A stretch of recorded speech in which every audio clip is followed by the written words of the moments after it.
নমস্কাৰ সকলোলৈকে মোৰ এই ভিডিঅ'টোলৈ সকলোকে স্বাগতম। যিহেতু আমি নেচাৰেল ইনগ্ৰেডিয়েণ্টসমূহেৰে ঘৰতে চাবোন তৈয়াৰ কৰি ল'ব পাৰোঁ, সেয়েহে ময়ো কেইটামান চাবোন আজি ঘৰতে তৈয়াৰ কৰি ল'লোঁ।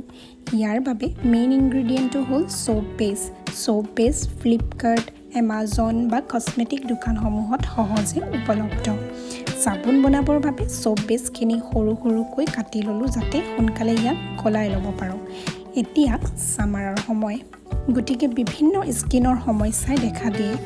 সেয়েহে এনেধৰণৰ বিভিন্ন নেচাৰেল ইনগ্ৰেডিয়েণ্টেৰে ঘৰতে কেমিকেল ইউজ নকৰাকৈ চাবোন তৈয়াৰ কৰি ল'ব পাৰি।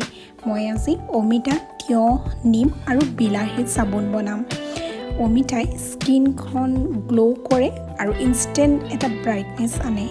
অলপমান পকা অমিতা লৈ ইয়াৰ এটা পেষ্ট বনাই ল'ম যাতে সোপ পেষ্টখিনিৰ লগত ইয়াক সহজে মিক্স কৰি ল'ব পাৰোঁ।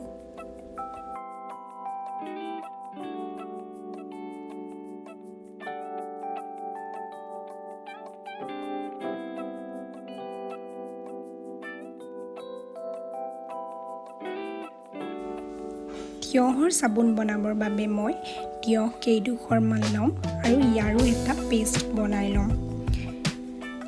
তিয়ঁহে আমাৰ ছালখনত সতেজতা আনে আৰু গৰমত ছালখন ক্লিয়াৰ কৰি ৰখাটো সহায় কৰে। ইয়াৰ টুকুৰা কৰি পিনি ইয়াৰো এটা পেষ্ট বনাই ল'ম। ইয়াৰ পিছত কেইটামান কণ বিলাহী ল'লোঁ আৰু ইয়াকো মিহিকৈ এটা পেষ্ট বনাই ল'লোঁ।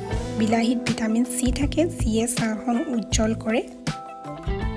ইয়াৰ পিছত নিম চাবোনৰ বাবে নিমৰ অলপ পাউডাৰ লৈ ল'লোঁ। গৰমৰ দিনত ছালত বিভিন্ন প্ৰব্লেমে দেখা দিয়ে, স্কিন খজুৱা, ৰঙা পৰা, একনি হয়, এনেধৰণৰ সমস্যাবোৰ নিমে নাইকিয়া কৰে। এতিয়া এনেধৰণে ষ্টীলৰ এটা বাচনত সোপ পেষ্টখিনি অলপ অলপকৈ ল'ম আৰু সেইসমূহ গলাম আৰু যিখিনি মই ইনগ্ৰেডিয়েণ্টৰ পেষ্ট বনাইছিলোঁ তাৰে 2 চামুচমানকৈ দিম।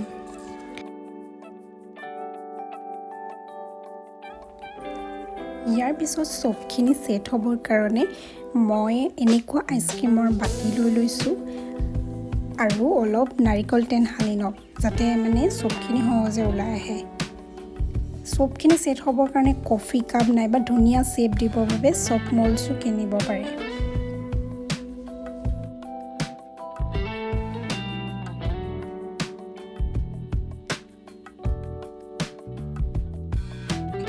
এতিয়া মই অকণমান ল' ফ্লেমত পানী গৰম কৰি ইয়াত ষ্টীলৰ বাতিকেইটা দি দিছোঁ। এতিয়া দেখিছেনে সোপ পেষ্টখিনি লাহে লাহে গলিবলৈ আৰম্ভ কৰিছে।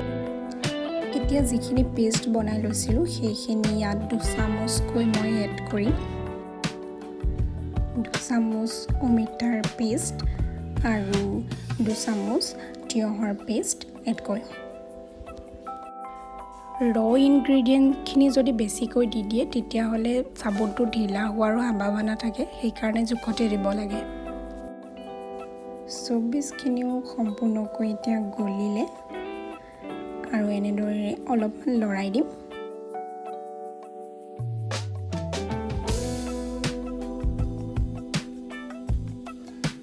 চাবোনখিনি আমাৰ তৈয়াৰ হৈ গ'ল আৰু এতিয়া আমি ইয়াক ছেট হ'বৰ কাৰণে যদি ফ্ৰিজত ৰাখে তেতিয়া 1 ঘণ্টা বা 1 ঘণ্টাত নালাগেই, কম সময়তে হয়। যদি নৰ্মেল টেম্পাৰেচাৰত ৰাখিব বিচাৰে তেতিয়াহ'লে 2 পৰা 3 ঘণ্টা গোটা বান্ধিবৰ কাৰণে লাগিব। ঠিক একেধৰণে আমি বিলাহী আৰু নিমৰ চাবোনখিনিও বনাই ল'ম।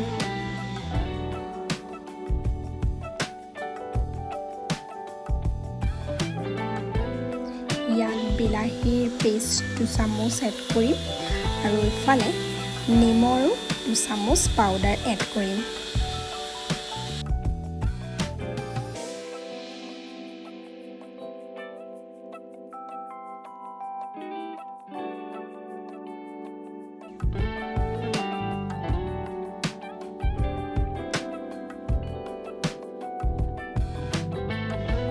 নিম আৰু বিলাহীৰ পেষ্টখিনিও সোপ পেষ্টখিনিৰ লগত ধুনীয়াকৈ মিক্স হৈ গ'ল আৰু ইয়াকো ছেট হ'বৰ কাৰণে ৰাখি দিম।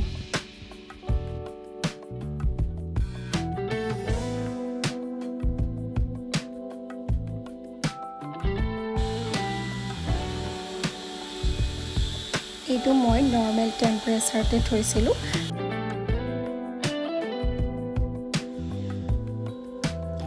এয়া ধুনীয়াকৈ ডিমল্ট হৈ গ'ল।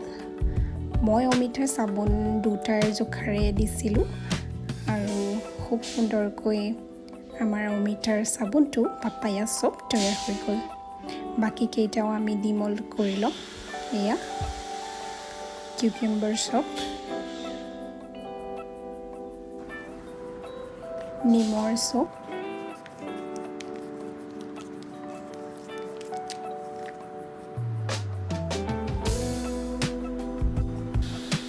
আৰু শেষত এইটো টমেটোৰ চপ।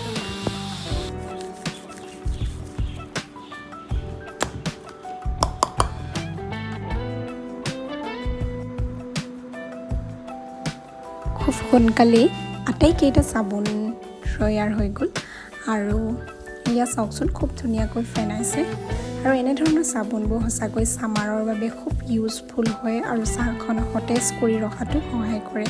চ' আমি কেমিকেল দিয়া চাবোনবোৰ ইউজ কৰাতকৈ এনেধৰণেই আমি অতি সহজেৰে ঘৰতে চাবোন তৈয়াৰ।